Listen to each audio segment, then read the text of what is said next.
Hello बच्चों, तो आज हम आप लोगों को पढ़ाने वाले हैं क्लास 12th फिजिक्स का एक मोस्ट इंपॉर्टेंट डेरिवेशन, गाउस की प्रमेय के अनुप्रयोग। तो ये जो गाउस की प्रमेय के अनुप्रयोग हैं, तो इनमें दो अनुप्रयोग आते हैं। एक समान आवेशित सीधे तार वाला आता है और दूसरा आता है समतल चादर वाला। यानी कि दो डेरिवेशन आते हैं, दो अनुप्रयोग होते हैं गाउस की प्रमेय के। तो सबसे पहले हम अनंत लंबाई के लिए एक समान आवेशित सीधे तार के निकट वैद्युत क्षेत्र की तीव्रता वाला जो डेरिवेशन है उसे देख लेते हैं। उसके बाद अगले वीडियो में हम समतल चादर वाला देखेंगे, जो अनुप्रयोग है समतल चादर वाला उसे देखेंगे। तो ये जो आपका क्वेश्चन है, ये क्लास 12 फिजिक्स के विद्युत आवेश तथा क्षेत्र वाले चैप्टर से लिया गया है। मोस्ट इंपोर्टेंट डेरिवेशन है, तो इसे हम देख लेते हैं। इसमें सबसे पहले एक आवेशित तार मान लेना है ए बी। माना एल लंबाई का कोई तार ए बी है, यानी कि ये जो एल लंबाई का तार है, ये जिसमें प्लस प्लस बने हुए हैं, ये कोई तार है जो कि ए बी है। इसके एक बिंदु पर ए लिखा हुआ है और दूसरे बिंदु पर बी लिखा हुआ है, ये ए बी है। इसका रेखीय आवेश घनत्व लैम्डा, यानी कि इस तार का जो रेखीय आवेश घनत्व होगा वो लैम्डा होगा, वो रेखीय आवेश घनत्व लैम्डा होगा। तथा आर दूरी पर स्थित बिंदु पी पर वैद्युत क्षेत्र की तीव्रता ज्ञात करनी, यानी कि इससे जो आर दूरी पर हमें इस बिंदु पर वैद्युत क्षेत्र की तीव्रता हमें ज्ञात करनी, इस बिंदु पी पर हमें वैद्युत क्षेत्र की तीव्रता ज्ञात करनी है। इसलिए चालक के चारों ओर बेलनाकार गॉसियन पृष्ठ मान लेते हैं, यानी कि इस चालक जो ये चालक है इसके चारों ओर एक बेलनाकार ये हमने गॉसियन पृष्ठ मान लिया है।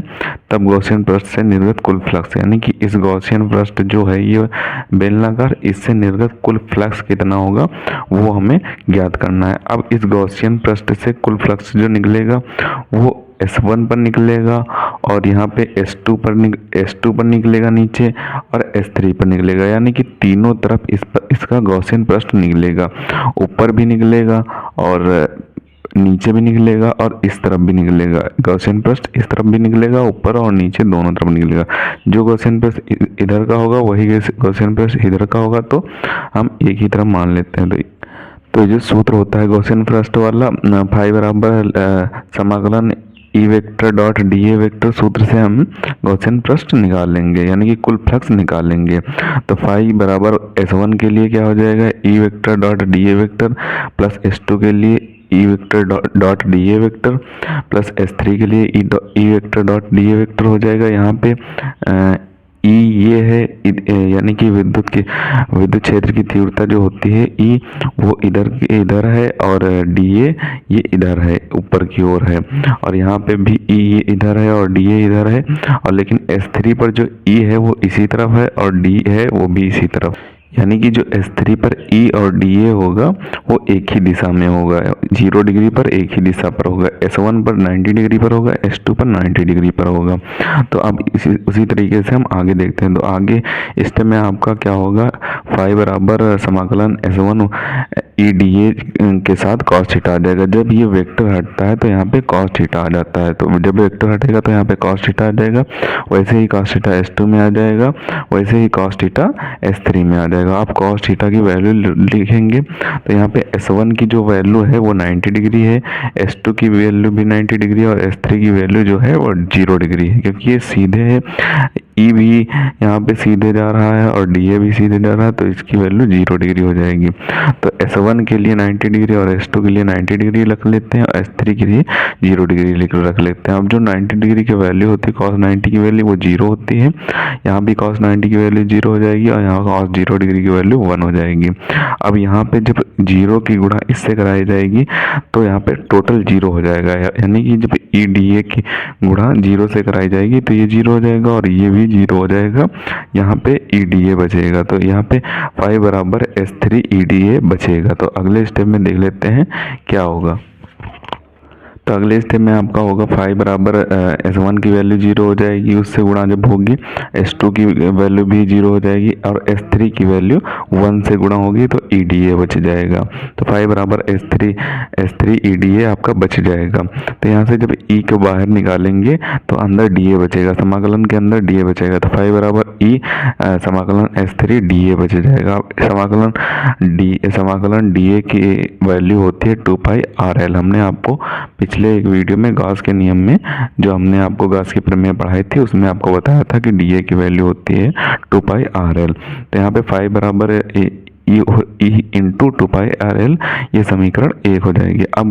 अब आपको लिखना है गॉस के नियम से, तो गॉस के नियम से देख लेते हैं। तो गॉस के नियम से फाई बराबर क्यों अपान एप्सिलॉन नॉट हो जाएगा। तो ये गॉस का नियम होता है। तो यहाँ पे जो क्यों होता है उसकी वैल्यू होती है लैम्डा एल। ये रेखीय आवेश घनत्व होता है जो हमने आपको पीछे बताया है कि इसमें रेखीय आवेश घनत्व निकालना होता है। इसका रेखीय आवेश घनत्व लैम्डा होगा। तो जो क्यों की जगह पे रेखीय आवेश घनत्व रखेंगे तो लैम्डा एल हो जाएगा।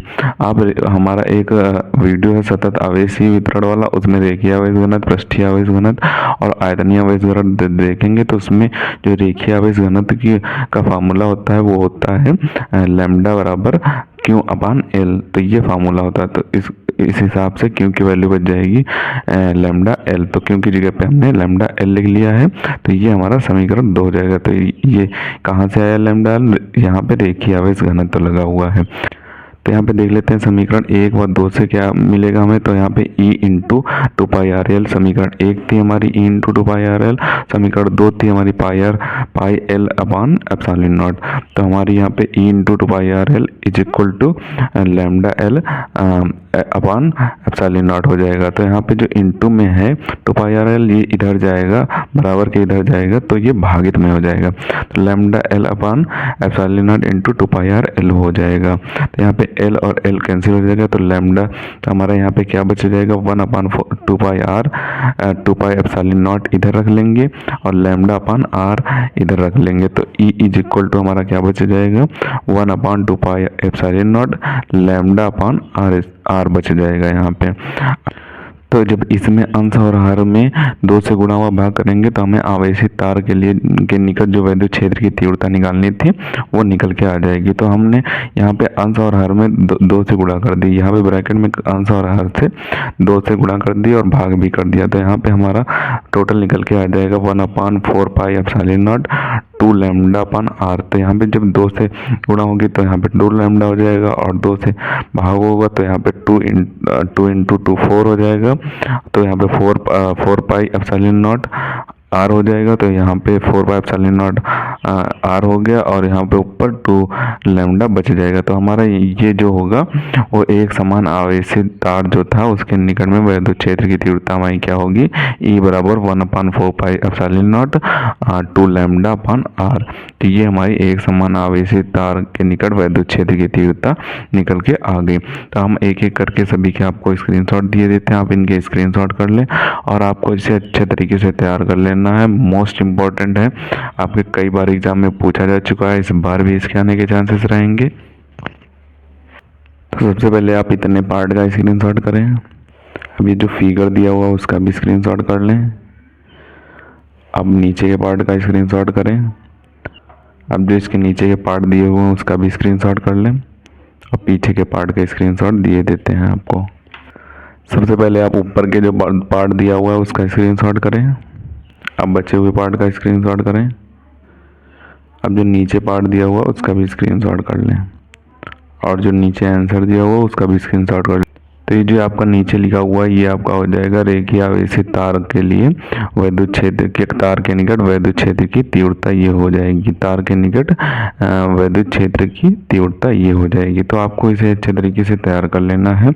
इम्पोर्टेंट डेरिवेशन है, कई बार इन दोनों अनुप्रयोगों में से एक अनुप्रयोग पूछ दिया जाता है तो जो दूसरा वाला अनुप्रयोग है वो हम आपको अगले वीडियो में करा देंगे। तो इसे आप अच्छे तरीके से तब तक तैयार कर लें।